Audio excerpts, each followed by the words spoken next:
بسم اللہ الرحمن الرحیم۔ السلام علیکم دوستوں، کیسے ہیں آپ سب؟ امید کرتی ہوں سب خیریت سے ہوں گے۔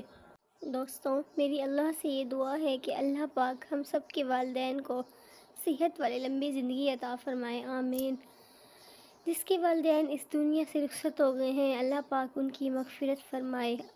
دوستوں، ہمیں چاہیے کہ ہم ہر وقت اپنے والدین کی مغفرت کی دعا ضرور کریں۔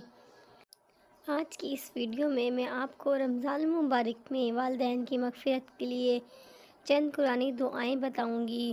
بسم اللہ الرحمن الرحیم۔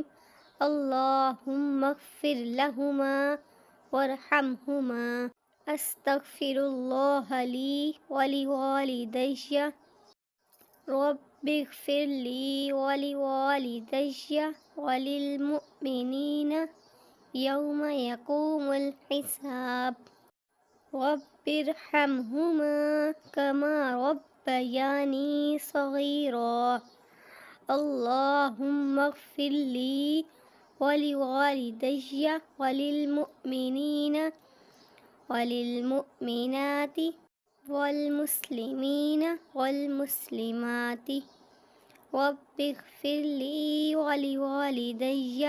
دوستوں، رمضان المبارک میں ہمیں اپنے والدین کی مغفرت کے لیے یہ دعائیں ضرور پڑھنی چاہیے، بلکہ رمضان المبارک میں اور رمضان المبارک کے بعد ہمیں ہر نماز کے بعد ان دعاؤں کو پڑھنے کا معمول بنا لینا چاہیے۔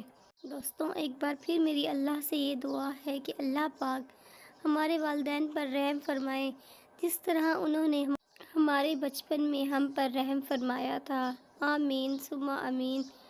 دوستوں، اگر آپ کو میری یہ ویڈیو پسند آئے تو اس کو لائک، شیئر، سبسکرائب کرنا بالکل مت بھولیے گا۔ دعاؤں میں یاد رکھا کریں۔ اپنا خیال رکھیے گا، ملیں گے نیکسٹ ویڈیو میں، تب تک کے لیے اللہ حافظ۔